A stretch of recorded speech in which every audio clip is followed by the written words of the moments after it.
Judgment is upon us. The great division is crystal clear. To the awake, welcome, light warrior. To the woke, welcome to your recruitment and to your initiation. To the completely asleep, great. Greenhorns aren't MK'd. It'll be easier for you to receive insight and wisdom. This channel is created through peace, love, forgiveness, and compassion. To the trolls, you're also welcome. It'll be an uncomfortable experience unless you're trolling with the intention to learn something. For the light will always illuminate the dark. Cheers to hoping you'll realize you've been rooting for the wrong team. The great shift is upon us. We're not the same people we once were. The tolerable has become intolerable. The silenced are seeking the truth and finding their voices. Picking and choosing daily battles are no longer choices, but a means to survival. The initiation is about reclaiming the power of our voices, realizing some situations no longer deserve our time, energy, and focus. Welcome to Face Your Fears, Claim Your Destiny Soul Therapy. My name is Sarah, and I will be your host. Please like, share, and subscribe. Welcome to the Soul Family. Okay, so this evening, or this morning, or wherever in the world you are listening, I want to break down the song 9 to 5 by Dolly Parton. And it's quite interesting. It really just seems to apply right now. So let's go. Here's the lyrics. Tumble out of bed and stumble to the kitchen. Pour myself a cup of ambition. Yawn and stretch and try to come to life.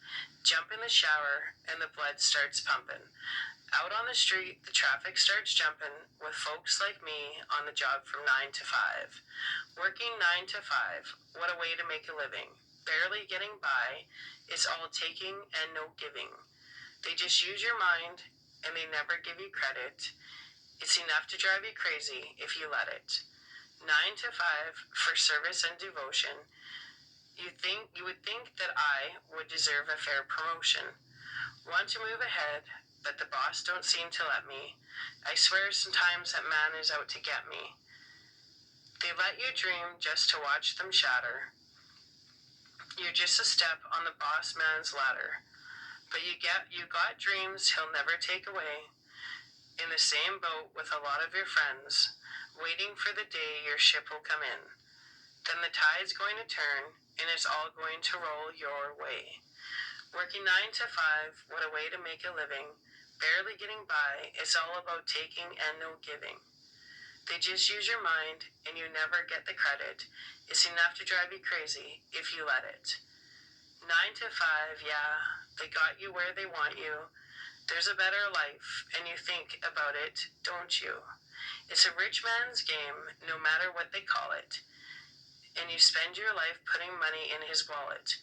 Working 9 to 5, what a way to make a living.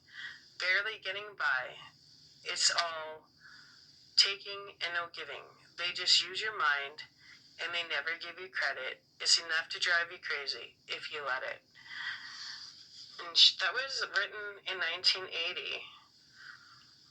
You know, we're sitting here 42 years later in 2020, and you know, that's pretty heavy when you think about it. So I came up with some questions because I thought, you know, this is interesting. So I'm going to put questions out there, out for you to comment on, just to think about. You know, maybe play the song, Dolly Parton, Working 9 to 5. And here are the questions I have that I want you to really think about, because it kind of affects the majority of us. Okay, so here's the first question. How does the person, we'll say the speaker, feel about her job? Why does she feel that way? What keeps her going? Do you think many people feel the same way about their work? Please comment. Question number 2. What are the routines the speaker follows during her workday?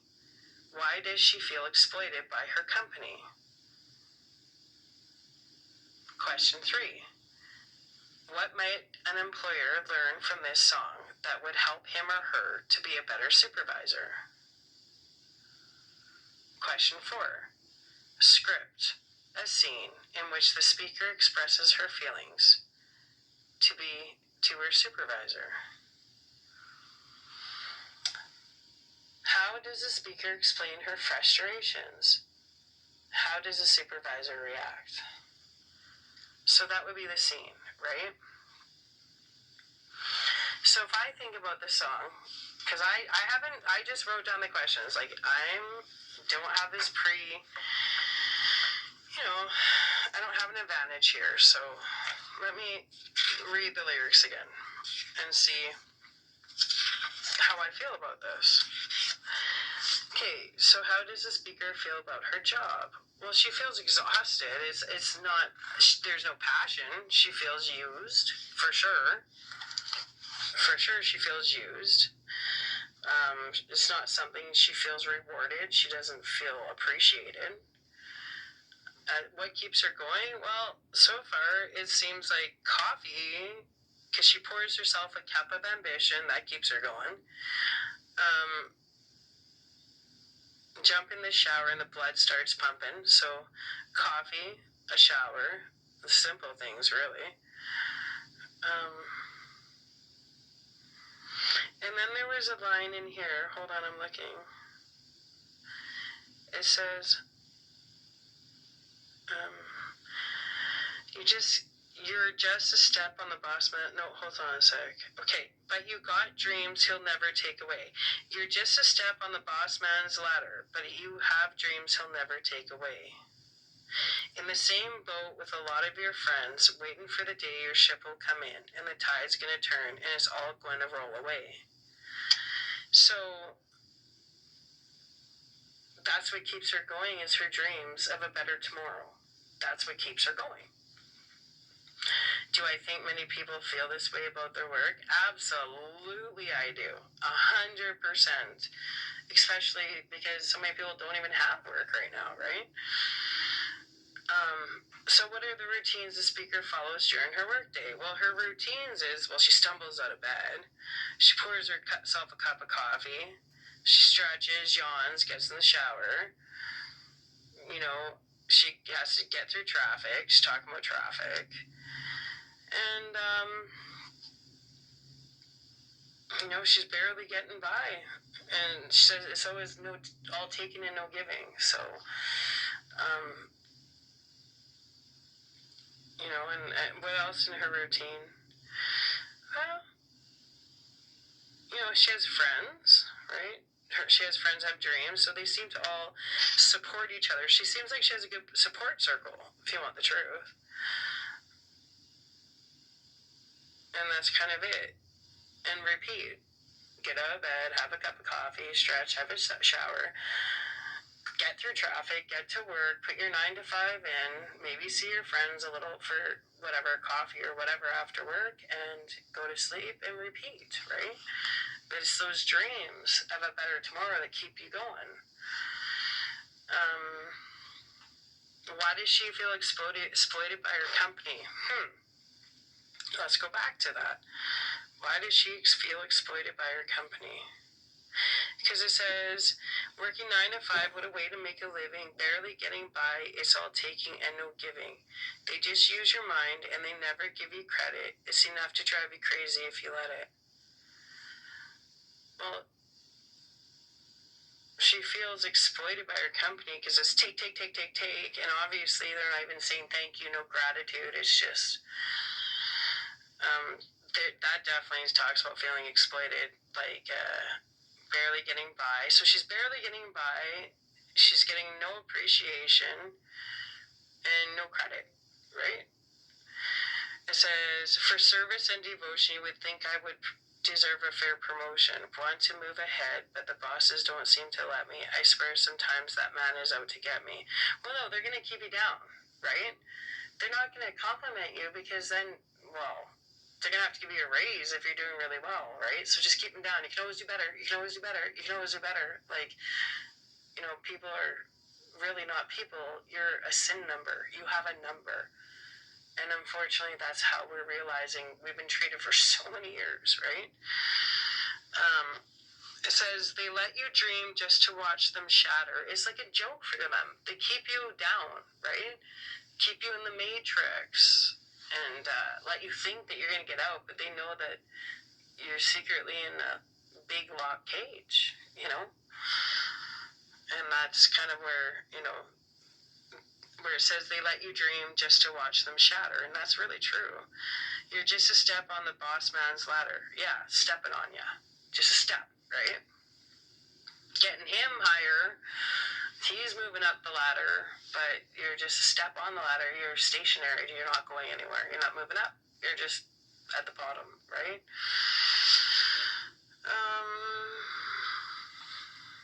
Where is it else? It talks about barely getting by. She talks about that a lot, and you never get the credit.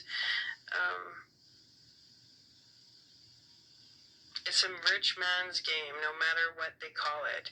And you spend your life putting money in his wallet. Right? The rich become richer, the poor become poorer.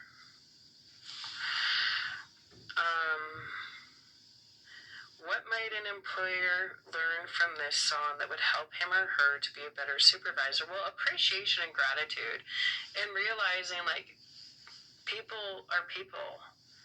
And without I was a kitchen manager for years. I was in the culinary field for 26 years. And I always said that, like, I was a kitchen manager. I was doing weddings. I had a huge responsibility, and without my workers, there's no way we could have done these weddings, these thousands of dollar weddings.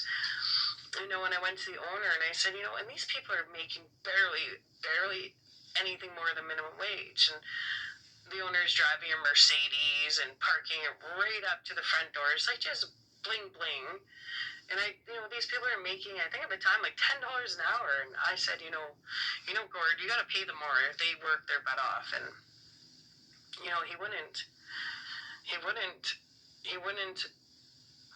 pay them. He wouldn't even give them a 50-cent increase. And I told him, I go, you know what? Without our workers, that's just a dishwasher, and those are just pots and pans, and we can't produce food without a dishwasher. We can't produce food without cooks, Gord. And he refused to give people a wage. So I took it out of my own pocket that I did a $40 lottery for my workers every month. And whenever people did something exceptionally well, I would put their name in a hat. And even their name in a hat more than once. It's just, showing them I cared. And then I would pull a name once a week, and you should have seen, they felt guilty taking it. I said, no, don't feel guilty. You've earned this. And that's the difference, It's supposed to be a team. It's a team effort. You rise together, you fall together. And that's what, supervisors and managers and owners really need to understand, What else? What other question I have written down? Oh, script a scene in which the speaker expresses her feelings to her supervisor. How does the speaker explain her frustrations? How does the supervisor react? Okay, well, I didn't script a scene, but I've definitely been in this situation before, so let's just talk about it. Script a scene in which the speaker expresses her feelings to her supervisor. Let's go back in my memory bank.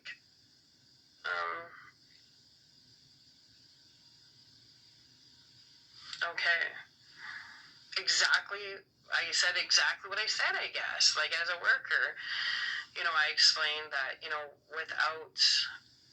And that's kind of hard to say now, because that was only in 2014 when I, told Gordon, without these dishwashers, we can't even serve food.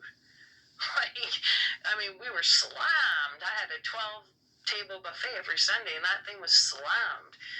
Who's going to do the dishes, Gord, right? Who's going to do that? And I had that talk. And what happened was, at the end of it, I ended up quitting on him on the spot. I was like, I'm done. I was a single mom, and I was like, I will not, I always recalibrate my moral compass, and that's beyond anything I agree with. You know, and how do I expect them to work extra hard when they can make the same money at Tim Hortons across the street? You know, like, that was not appropriate at all in my mind. So I quit on him. I used colorful names. I told him exactly how I thought about him. He was arrogant, blah blah blah blah blah blah blah blah blah blah blah blah blah blah blah blah blah blah blah, and I let him have it because I didn't care at this point. I was willing to go work anywhere. I don't care. Anywhere. I can make it happen. So the next day, he calls me at home, and we're talking multi-millionaire here, right? And he calls me at home and asks me if I can come in. He'd like to speak to me. So I go in, and I'm sitting across from him in his big glass office, right? And he looked at me and told me I taught him about humility. And basically, he wanted to bury his face in the sand. You know, and begged me to come back. He begged me, and he apologized for being such an arrogant SOB. And including begging me to come back was a $4 an hour raise. You know, and he also gave my key employees, raises as well. So there you have it. I didn't really have to write a script because I lived a script. And I just thought that was interesting. I thought I would share that. So anyway, please like, share, subscribe. Hope you have a fantastic day, night, morning, wherever you are. And yeah, here's to Dolly Parton working 9 to 5, right? So I think before I let you go, we're gonna just do that one more time. I really want to read those lyrics one more time because they're just so suitable for what we're all going through right now, right? So let's do this, okay? I don't even know if I want to sing. I can't sing at home. So, tumble out of bed and stumble to the kitchen, pour myself a cup of ambition, yawn and stretch and try to come to life, jump in the shower and the blood starts pumping. Out on the street, the traffic starts jumping, with the folks like me on the job from 9 to 5. Working 9 to 5, what a way to make a living, barely getting by, sorry. It's all taking and no giving. They just use your mind and they never give you credit. It's enough to drive you crazy if you let it. Working 9 to 5 for service and devotion, you would think that I would deserve a fair promotion. Want to move ahead, but the boss don't seem to let me. I swear sometimes that man is out to get me. They let you dream just to watch them shatter. You're just a step on the boss man's ladder. But you got dreams he'll never take away, in the same boat with a lot of your friends.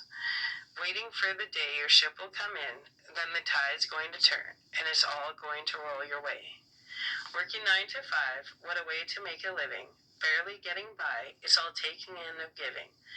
They just use your mind, and you never get the credit. It's enough to drive you crazy if you let it. Working 9 to 5, yeah. They got you where they want you. There's a better life, and you think about it, don't you? It's a rich man's game, no matter what they call it. And you spend your life putting money in his wallet. Working 9 to 5, what a way to make a living. Barely getting by, it's all taken and no giving. They just use your mind and they never give you credit. It's enough to drive you crazy if you let it. Don't let it drive you crazy, my friends. My soul family, my light warriors, my light workers, we got this. Anyway, I strongly suggest that people put on Dolly Parton, working 9 to 5, and like crank it. Absolutely. All right. I'm going to come back to you with more good songs, some good lyrics, some really good lyrics. So sometimes you really, we hear songs and we like them, we like the beat, and we hear certain parts of it. But to sit down and read a song, read the lyrics of a song, you hear it. You hear it from it's a story, right? Tracy. I hope you enjoyed this. Bye for now.